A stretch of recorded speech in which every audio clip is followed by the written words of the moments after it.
This is a Mamosa ministry. Mamosa is a Mother Teresa in Virginia here.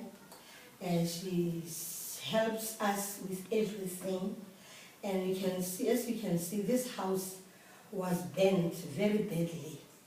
And now there was nothing left in this house. Now there was no food, no clothes, nothing. But today, Mama Musa has organized all these things you see, even these chairs you see inside this house.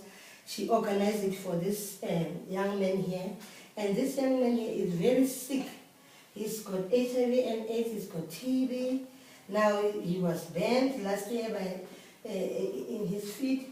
Now Mama Musa is taking good care of everything in this house. He's taking good care of him. He's giving him food, he's giving him clothes, everything. Blankets, everything. Now, you know, Mama Musa, we are so very much lucky to have her as a Mother Teresa in Virginia. Everybody knows her, even a small kid knows her. Mama Musa is feeding more than 800 people in Virginia here. She has got a feeding scheme, she has got 3 soup kitchens, she has got 3 creches. She's helping all the people in Virginia in an individual. She has got 4 soup kitchens and 4 creches. Now she's helping individual families like this one. When I called her, Mama Musa, there's a situation in another place. She just come in and help. And she never refused to come or say, no, I can't do this. But she's trying by her own means that she see that that person get help.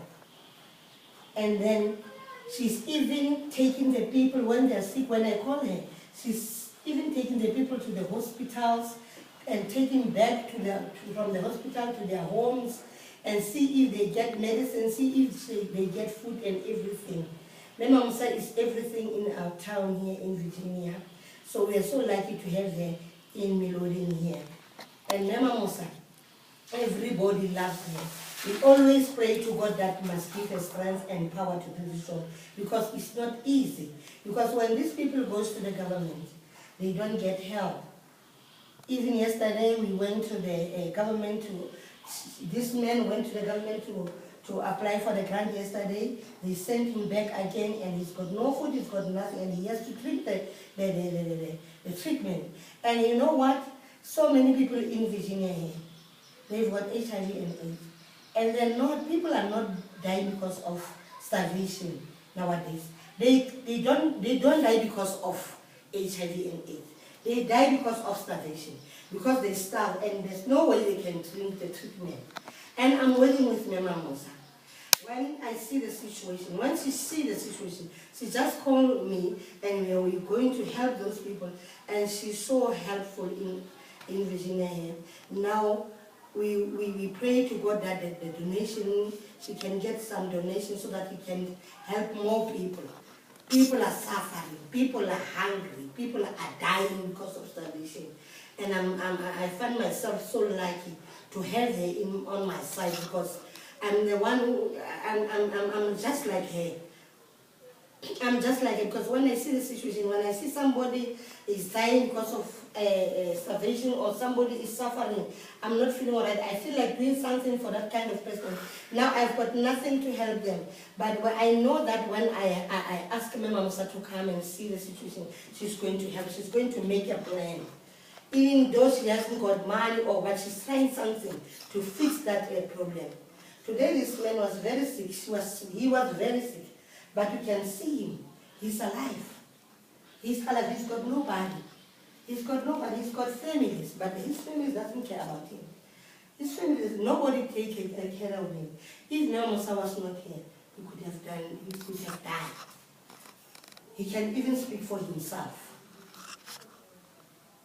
Mita, he couldn't walk before, and now because we're feeding him, he can walk. You know, you know what? This man couldn't walk before, but today he can go to the clinic first and fetch his treatment. He was helpless, and today he can do everything for himself. He's not 100% well, but he can walk, he can wash himself, He didn't even know how to wash himself. We feed it him, we do everything for him. Mita, this house was in a terrible state. This house was in a very terrible state. And it burnt down. And the doors were bent, the windows were bent, there was no curtains, there was nothing. Everything that you see in this house, it is because of Mema Musa. And I thank God So we managed to help this man. So I just thank the Lord also that we can help as many people as we are helping. And I wish God must give her the power, the donation. God must give something, must release something for her, so that she can help more people. So that she can help more people, because people are suffering out there in Virginia. She can even take you to individual family where she comes in and help. She always help everybody in Milone. I was in Honey Park this morning. People doesn't work. People are dying because of that. Even in Honey Park, she's there, she's helping. She's got crashes, she's got feeding scheme in Honey Park. She's doing the very same thing she's doing in Virginia, she's doing in Honey Park. And she's doing it alone. And the problem is that these people haven't got ID books and they suffering. She even helps the people with ID books. Sometimes you see the people, sometimes they don't have money to go to for the transport to go to them. Sometimes she took them with her bike. Sometimes they give the money so that they can go and apply for the ID books and all those tests. There are another lady by the name of Mamiki. Her and her brother, they didn't have IDs. Today they've got IDs. They applied for the grant, even if they're still waiting for them. And Mamiki too was very sick. She's HIV positive. Last month, Mamosa took her to Dr. Dango, and she went to the doctor. She's a little bit better, but she's still sick, you see. And her brother is at school, and they've got no parents, and her brother is suffering. Mama Musa is looking up for the uniforms. And there was another lady here in Virginia, where Mama Musa had to build a 2-room house for them. They were a family of 8 people inside. So Mama Musa feed them from, they were about 1 year, 2 months. There were 2 pairs of twins. There were 2 pairs of twins there. There were 8 families. But today, those children, they've got matriculated. Mita? And she's still feeding them even today. Mita, what's so bad is that the woman said to me that they used to eat sand before God sent me into the swatter camp. When met her, she had nothing. She had no husband. Their father passed away. The woman was all here by herself with the children. She didn't know what to start, what to do. And she told Mema Musa that she has got no food, they eat in sand. And Mema Musa went straight to that house and she saw it, and I saw it with my own 2 eyes. They were eating sand. Today, the children are matriculated. Some of them are still waiting for work. They don't have work. That's why she's still feeding them. Even today, she's clothing them. Even today, she's still supporting them at school uniforms, everything. Everything that they need, they just call her and she's coming to help. Mita, there are so many families that have been helped, and here in the swatter camp, it's really terrible to see how these people are suffering. And with our soup kitchen, so many people are coming, children are coming from far, and sick people are getting fed. And I also thank God that you are there to cook the food, to be there, to stand with me, and so we could do this very big job. So I would just like to ask you for this man just to give a few words. If he can just stand up, this little man here, and if he can just give a few words. I wanted to say something. And then there's another lady with another family. There are 11 people inside the house. Mamusa feed those 11 people. Every week she buy 12.5 vegetables, clothing, everything.